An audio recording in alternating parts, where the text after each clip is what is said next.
사랑합니다. 이번 주 중에 우리 교회에 가족을 잃은 슬픔을 당한 교우들이 참 많이 계십니다. 하나님이 행하시는 일을 그래서 우리는 두려워하지 않을 수 없는데, 우리 주님께서 잔치집에 가는 것보다 초상집에 가는 것이 더 낫겠다 말씀하신 그 의미를 잘 새기고 우리에게 주신 날들을 그리스도를 위하여 영원한 일들로 섬기는 복이 있으시면 좋겠습니다. 저는 지난주에 이스라엘의 8가지 제사에 관해서 말씀을 드렸고, 앞에 있는 3가지를 말씀을 드리면서 여호와께서 진짜 기뻐하시는 음식이 있다, 영이신 하나님도 좋아하는 음식이 있다고 말씀드렸어요. 먼저는 여호와의 백성들이 하나님을 두려워해서 조심조심 하나님께 다가가는 걸 매우 맛있는 음식으로 드신다. 그래서 우리는 정한 시기에 삼가 여호와께 나아갑니다. 그러나 여호와께서 또 좋아하는 음식이 하나 더 있어서, 그것은 바로 우리가 사랑하는 마음으로 하나님께 나아가는 거죠. 그래서 우리는 때를 따라 돕는 은혜를 얻기 위하여 담대히 여호와께 나아갑니다. 때로는 정한 시기에 삼가 나아가고, 때로는 은혜를 얻기 위하여 담대히 나아갑니다. 신약의 그리스도인들은 때를 따라 돕는 은혜를 얻기 위하여 담대히 주님 앞에 나아가면 주님이 아이고 왔니? 안 먹어도 배불러. 기도하러 나온 너 보면 내가 안 먹어도 배불러. 말씀해 주실 줄 믿습니다. 오늘 여러분들을 보시고 우리 주님께서 얼마나 마음 기뻐하실까 생각하시는 가운데 말씀 받으시고 기도하시면 좋겠습니다. 오늘은 이스라엘의 가장 중요한 절기인 유월절, 그리고 그 다음에 이어서 나오는 77절에 관해서 이야기하려 합니다. 이미 다 알고 계신 내용일 수 있습니다.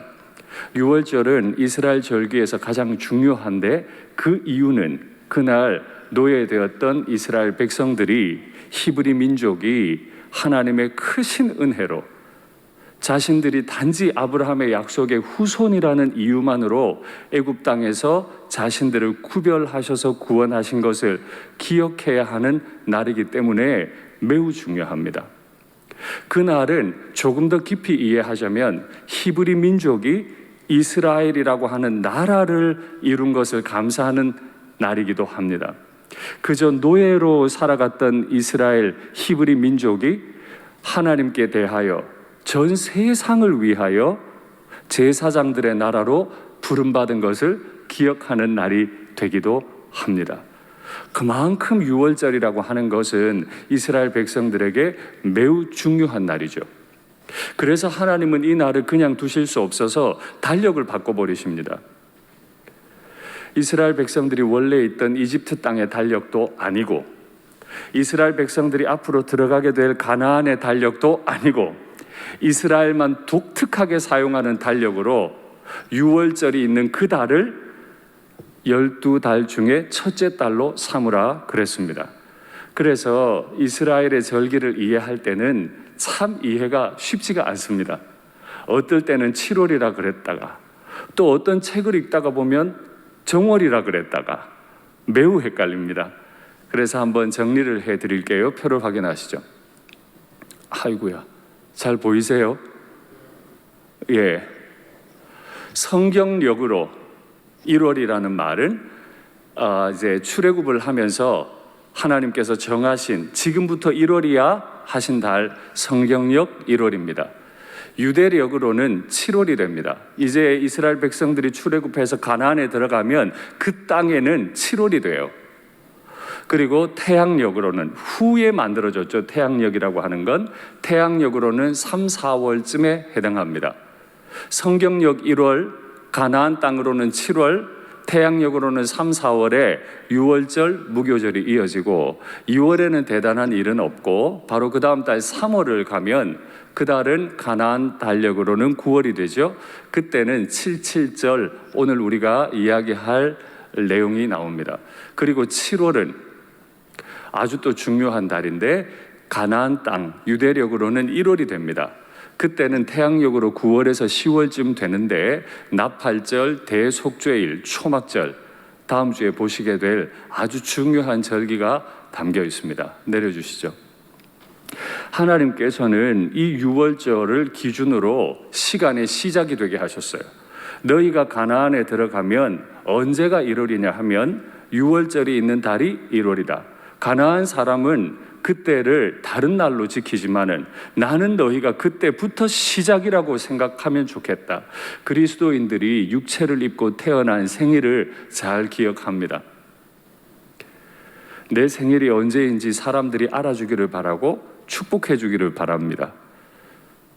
그것도 한 사람으로서 중요한 일이겠습니다마는 그리스도인으로서 내가 거듭난 때, 하나님이 날 불러주신 때, 전혀 인생을 새로운 목적으로 살아가도록 부르신 그때를 우리는 기억하는 거죠.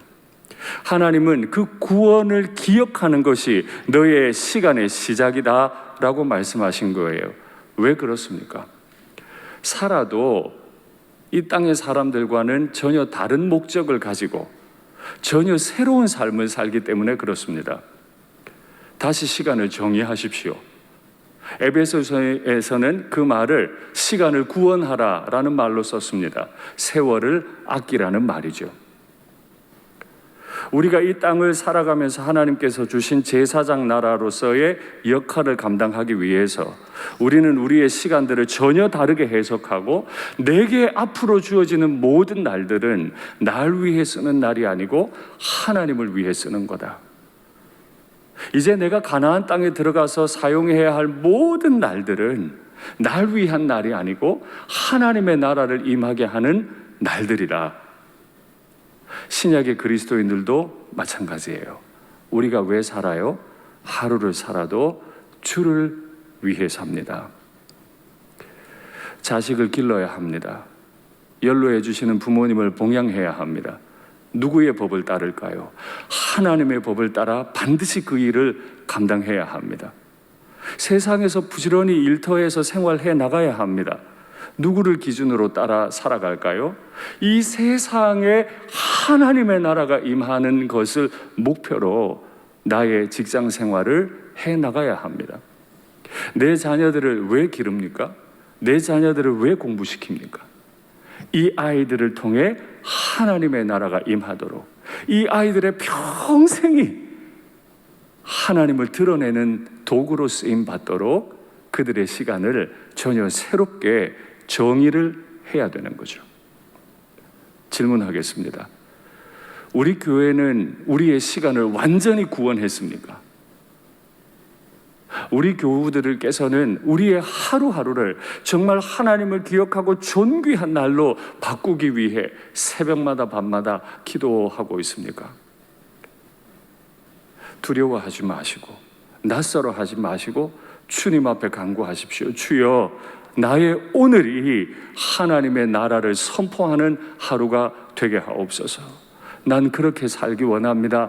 능력 없으니 나를 도와주시옵소서. 그렇게 간구하는 날들이 되시면 좋겠습니다. 그렇게 유월절을 명하시면서 민수기 지난번에 말씀드린 것처럼 다른 성경에서 말하는 방식과 달리 이때는 어떤 제사를 어떤 과정을 통해 드리라는 말은 없고 그저 몇 월 며칠쯤에 제물을 얼마 드리라 라는 말로 나오는데, 이 유월절을 설명하면서는 유월절과 그 다음 7일이 연속되는 무교절 총 8일에 관한 설명을 하십니다. 유월절에 대해서는 사실 별 말씀이 없으세요. 이미 율법에서 많이 설명해 두었습니다. 오늘은 무교절의 핵심을 두었습니다. 유월절은 구원하신 것을 축하하는 날이고, 무교절 바로 그 다음부터 붙어서 나오는 7일 동안은 하나님의 구원을 감사하면서 맛없는 떡을 누룩을 넣지 않은 무교병을 먹는 날입니다. 7일 동안 무교병을 먹는데요, 무교병을 먹는 게 중요한 게 아니고 이 무교병을 먹으면서 하나님 앞에 드리는 제사가 엄청납니다. 7일의 첫째 날과 7일의 마지막 7째 날에는 아무 일도 하면 안 돼요. 그리고 하나님께로 다 모여와야 됩니다. 해야 할 일이 많습니다. 노동해야 할 일이 바빠요. 그러나 일을 완전히 멈추고 하나님께 집중해야 합니다.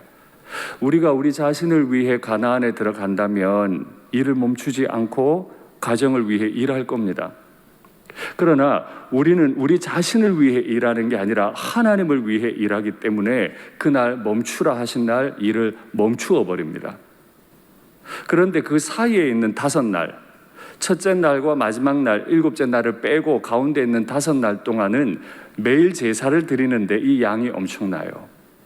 지난주에 말씀드렸던 상번제, 매일 아침 저녁으로 드렸던 제사를 기억하실 겁니다. 그것보다 훨씬 많은 제물을 드리는 날이 매월 한 번씩 제사 드리는 초하루 예배 날입니다.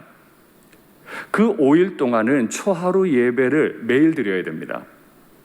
그러니까 초하루가 5일 안에 다 들어와 있는 거예요. 매일매일 초하루 제사를 지내는데 그 양이 엄청나다는 거죠. 왜 이렇게 하나님께서는 신년 첫 번째 달에 이렇게 압박하시는 겁니까? 우리의 날들 다 똑같은 날 아니에요? 아니에요. 우리가 연약하기 때문에 새해를 맞으면서 우리의 마음을 단단히 준비하라는 거예요. 네가 왜 이 땅을 살아가야 하고 네가 왜 새롭게 시작되는 이 한 해를 살아야 하는지 분명히 기억해라. 근데 말로만 해가지고는 기억이 안 돼요. 8일 내내 예배 드리는 거예요. 이제 자식들이 묻겠죠. 아버지, 이 힘든 예배를 왜 자꾸 드려야 돼요? 아이고, 맛있는 음식 다 두고 왜 이렇게 맨날 맛 없는 것만 먹어야 돼요? 라고 묻게 될 거예요. 이게 목표셨어요. 하나님은 알고 계셨어요. 출애굽을 시킴과 동시에 가나안에 들어가서 제사 지낼 때 너의 자녀들이 묻게 될 거다. 그때 이렇게 대답해라. 출애굽기 말씀 확인하시죠. 이후에 너희의 자녀가 묻기를 이 예식이 무슨 뜻입니까? 하거든 너희는 이르기를 이는 여호와의 유월절 제사라. 여호와께서 애굽 사람에게 재앙을 내리실 때 애굽에 있는 이스라엘 자손의 집을 넘으사 우리의 집을 구원하셨느니라 하라 하매 백성이 머리 숙여 경배하니라. 하나님의 사람이 되었다는 건 어느 날 어느 때에 바로의 집에서 나온 것만이 아니고 바로의 집에서 나오는 순간 우리는 뭘 다짐하냐 하면 내 다음 세대도 이 하나님의 구원을 기억하도록 내가 반드시 만들겠습니다. 교회는 어쩔 수 없이 다음 세대에 집중해야 돼요. 완전히 몰입해야 돼요. 다음 세대를 세우지 않는 한 가나안은 하나님의 땅이 될 수 없기 때문이죠. 출애굽한 바로 그 긴박한 날에 하나님은 명령하시기를 분명히 가나안에서 묻게 될 거니까 이렇게 대답해 줘라 라고 대답할 말씀도 다 넣어주셨어요. 이걸 그대로 받아서 요즘도 유대인 가정에서는 이 유월절 예배를 가정 예배로 드리면서 집에서 가장 나이 어린 자녀로 하여금 4가지를 질문하게 합니다. 그 4가지 질문이 뭔지 확인하시죠. 왜 무교병 먹어요? 왜 쓴 나물 먹어요? 왜 쓴 나물은 양념에 찍어 먹고 파슬리는 소금물에 찍어 먹어요? 왜 음식을 뒤로 기대서 먹어요? 아이고, 물음표가 빠졌군요. 예. 이 4가지 질문을 어린 아이가 이제 어린 아이 말로 막 하겠죠? 그걸 교육시켜요. 그래서 유월절 제사 때는 반드시 이 막내 아이가 이 질문을 하게 돼 있죠. 그러면 누가 대답을 해야겠죠. 누가 대답할까요? 가정의 믿음의 가장들이 대답을 해야 됩니다. 첫 번째 질문이 뭐였죠? 왜 무교복 먹어요? 입니다. 왜 먹습니까? 너무 긴박하게 나오느라고 그날 요리할 수가 없었어. 하나님의 구원이 너무 강력했기 때문에 우리가 차마 음식할 시간이 없었단다. 하나님이 그렇게 우리를 전격적으로 구원하셨어. 그게 하나님의 능력 있는 구원이야. 두 번째 질문은요. 왜 쓴 나물 먹어요? 우리가 다른 것들을 다 포기하고 아주 고통스럽게 나왔기 때문이란다. 세 번째요. 왜 쓴 나물을 양념에 찍어 먹어요? 그건 우리가 진흙과 풀을 다 섞어서 벽돌 만드느라고 고생할 때 구원하셨기 때문이란다. 왜 소금물에 파슬리를 찍어 먹어요? 우리가 그날 흘렸던 땀방울들이 너무 고통스러웠기 때문이란다. 그러면 아빠, 그날은 고통스러웠는데 왜 이렇게 등을 기대고 편안하게 먹어요? 하나님이 고생스러웠던 우리를 기억하셔서 지금 이렇게 편안하게 먹게 만들어 주셨단다. 얼마나 경건해요. 식탁에서도 구조화했어요. 너 물어봐, 아빠가 대답할게. 이거를 사는 날 동안 반복하는 거예요. 다 알지만 다시 어린아이가 묻고 아빠가 고백하고 온 가족들이 함께 들어요. 이게 유월절 제사예요.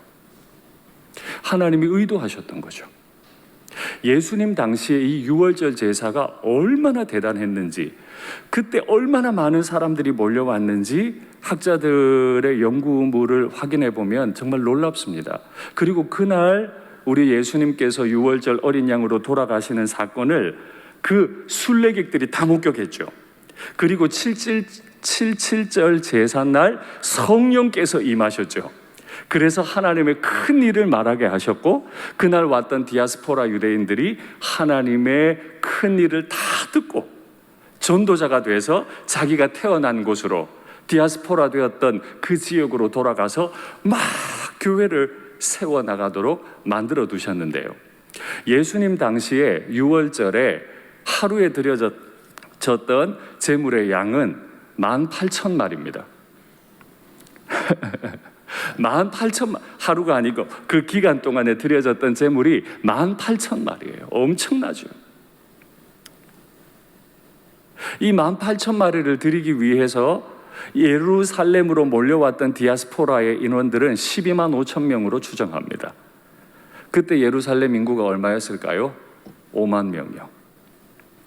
우리 일산 서구 시민들이 33만입니다. 33만이 조용하게 살아가고 있는 이 일산 서구에 66만이 몰려오는 거예요. 그래서 일산 서구가 100만 도시가 돼버리는 거예요. 엄청납니다. 근데 그냥 오는 게 아니죠. 가족들도 데려올 수 있고 짐승을 꼭 데려와야 돼요. 성전의 평수를 계산하고 그날 왔던 사람과 짐승의 숫자를 다 계산을 했어요. 그래서 나눠보니까 성전에는 성인 남자 6,400명이 동시에 들어가 있고 짐승이 6,400마리가 들어가 있어요. 그러면 이 성전이 얼마나 복잡했는지 궁금하실 텐데 설명드릴게요. 가로 1m, 세로 1m를 뭐라고 하죠? 1제곱미터라고 합니다. 1제곱미터 안에 당시 유월절 성전 안에 사람이 얼마나 들어갔느냐? 성인 남자 2사람과 짐승 2마리가 들어갔습니다. 가로 1m, 세로 1m. 제 어깨를 50으로 보면 2사람이 딱 붙어 있어야 돼요. 그리고 제 뒤에는 양 2마리가 있을 거예요. 못 움직이죠. 그게 가능한 얘기입니까? 저는 그걸 인도에서 깔리 여신에게 제사 드리는 날 깔리 여신전에 갔다가 확인했습니다. 못 서 있어요. 그냥 다 따닥따닥 붙어 있어요. 밀어내면 밀려나가야 돼요.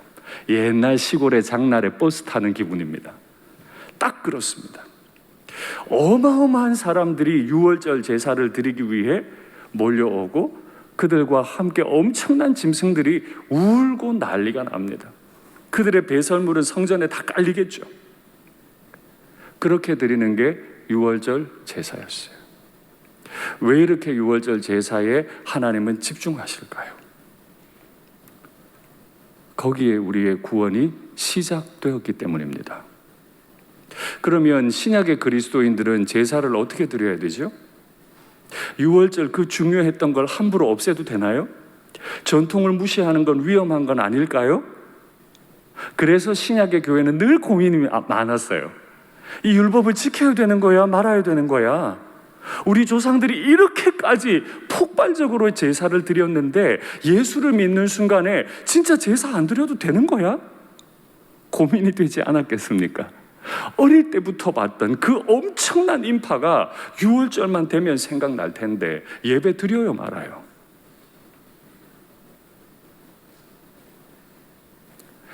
이 문제를 주님께서 어떻게 풀어나가시는지 말씀 통해 확인하시죠. 이르시되 내가 고난을 받기 전에 너희와 함께 이 유월절을 먹기를 원하고 원하였노라. 내가 원하고 원하였노라. 주님은 이 유월절을 건너뛰기를 원치 않으셨어요. 이 유월절에 원하고 원하셨어요. 여기에 마음을 담으셨어요. 그날 유월절을 어떻게 보냈는지 보세요. 어린 아이가 4번을 질문하듯이 제자들과 함께 주님은 많은 대화를 나누셨어요. 집에 아버지가 된 것처럼. 그리고 이렇게 말씀하세요. 내가 너희에게 이르노니 내가 이제부터 하나님의 나라가 임할 때까지 포도나무에서 난 거 다시는 마시지 않을게. 유대인 가정에서 포도주를 4번 들거든요.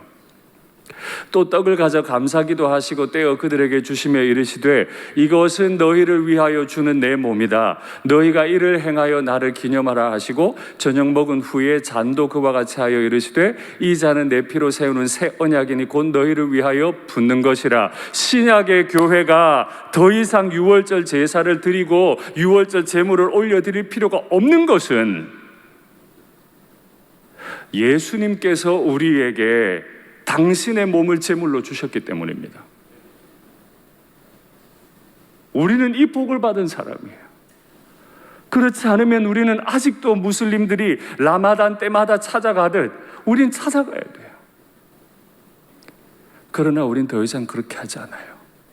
유월절은 우리가 드리는 날이 아니라 주님께서 우리에게 주시는 날입니다. 할렐루야! 주님께서 우리에게 살을 주시고 주님께서 우리에게 피를 주신 날. 그러면 그날 하나님이 드시기에 가장 좋은 음식은 뭘까요? 주님께서 우리에게 주신 것을 맛있게 먹는 것을 보면 우리 주님은 가장 맛있는 음식처럼 받아주실 거예요. 예수님의 살과 피를 그렇게 맛있게 먹고 계세요? 그렇게 맛있게 예수님의 살과 피를 먹는 사람은 마지막에 자신을 제물로 올립니다. 돈을 드리는 게 아니고 짐승을 끌고 가는 게 아니고 내 몸뚱아리를 주님 앞에 유월절 제물로 올려요. 정말 그렇습니까? 바울이 그렇게 말합니다. 확인하시죠. 말씀 올려주세요. 너희는 누룩 없는 자인데 새 덩어리가 되기 위하여 묵은 누룩을 내버리라. 우리의 유월절 양 곧 그리스도께서 희생되셨느니라. 그리스도께서 양이 되셔서 제물 되셔서 우리에게 주셨고, 우리는 그래서 더 이상 유월절을 보내야 되기 때문에 우리 인생에서 누룩을 버려야 하는데, 이 누룩은 뭘까요? 이제 내가 너희에게 쓴 것은 만일 어떤 형제라 일컫는 자가 음행하거나 탐욕을 부리거나 우상 숭배하거나 모욕하거나 술 취하거나 속여 빼앗거든. 여기서 주의해서 보세요. 어떤 형제라 일컫는 자, 형제라 일컫는 자는 교인을 말해요. 교인인데 아직까지 고린도에서 살던, 예수님 믿기 전에 살던 그 습관을 못 버렸어요. 여전히 음행해요. 여전히 탐욕을 부려요. 여전히 우상 숭배해요. 여전히 남을 막 모욕해요. 술 취해요. 속여 빼앗아요. 어떻게 하래요? 사귀지도 말고 그런 자와는 함께 먹지도 말라 함이라. 이 말을 잘못 받으시면 안 되죠? 사람 가리라는 말입니까? 나 좋은 사람만 취하고 나 싫은 사람 가리라는 말이 아니고, 내 속에서, 교회 안에서 악이 많아지지 않도록 끊임없이 자신을 깎아내고 그런 일을 행하는 사람들을 다스려야 되죠. 음행하고 계십니까? 탐욕하고 계십니까? 남들을 모욕하십니까? 속여 취하십니까? 모든 일들을 그만두십시오. 우리 중에 누가 그렇다고 말하겠습니까? 그러나 우리 마음속에 아주 은밀히 음욕을 따라 행할 때가 있습니다. 교회 일을 하면서도 얼마든 내 욕심 가지고 내 탐욕 가지고 내가 원하는 대로 안 되면 속상해할 수 있습니다. 그 탐욕을 이루려다 하다 보니 남들을 모욕할 때도 있습니다. 그건 유월절 어린 양이 되셔서 당신의 살과 피를 나에게 먹으라고 주신 분에 대한 합당한 태도가 아니에요. 우리는 우리의 몸을 제물로 드리는, 그저 고요히 주님 앞에 올려드리는 한 힘없는 제물인 줄 믿습니다. 그렇게 고요히 살아갈 때 비로소 우리 주님께서 우리를 야, 너 참 아름다운 사람이구나, 야, 너 참 아름다운 교회구나 칭찬하실 거예요. 유월절 어린 양이 되셔서 우리에게 음식으로 자신의 몸을 나누어 주신 분의 음식을 마음껏 드시고 우리 자신을 거룩한 제물로, 내 이 몸을 하나님 앞에 거룩한 제물로 올려드리는 복이 있으시기를 간절히 바랍니다. 그 이후에 우리 주님께서 77절을 말씀하시는데, 이 77절은 유월절의 49일 지난 날 의미가 있는 거죠. 그래서 유월절과 77절은 의미로서 그렇게 크게 떨어져 있지 않습니다. 그래서 77절을 가기 전에 유월절을 반드시 정리하고 가야 하는데, 유월절의 의미를 확인하시죠. 우리를 위해 죽으신 유월절 어린 양 예수님의 구원을 묵상해야 한다. 날마다 묵상해야 되죠. 나 자신을 살펴 음행, 탐욕, 우상숭배, 모욕, 술취함, 사기 등을 버려야 한다. 세 번째요, 유월절 첫날부터 말씀해 주셨던 교훈을 따라 다음 세대에게도 위의 내용을 가르쳐 기억하게 해야 한다. 교회와 믿음의 가장들이 반드시 해야 될 이 세 가지를 말씀드렸습니다. 이 긴장을 가지고 49일이 지나고 나면 50일째 되는 날이 바로 77절이라고 하는 날입니다. 77절은 우리가 잘 아는 대로 초실절이라고도 합니다. 보리의 첫 열매를 거두는 축제의 날입니다.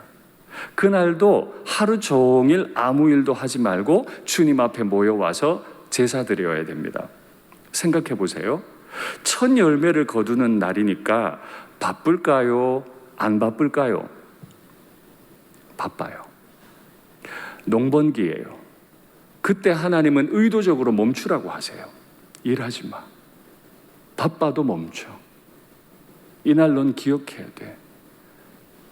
이날 기억하면서 우리가 할 일은 처음 우리에게 보리 추수를 하게 하시고 첫 열매 거두게 하셨으니까 이 열매를 하나님 앞에 제물로 올려드립니다.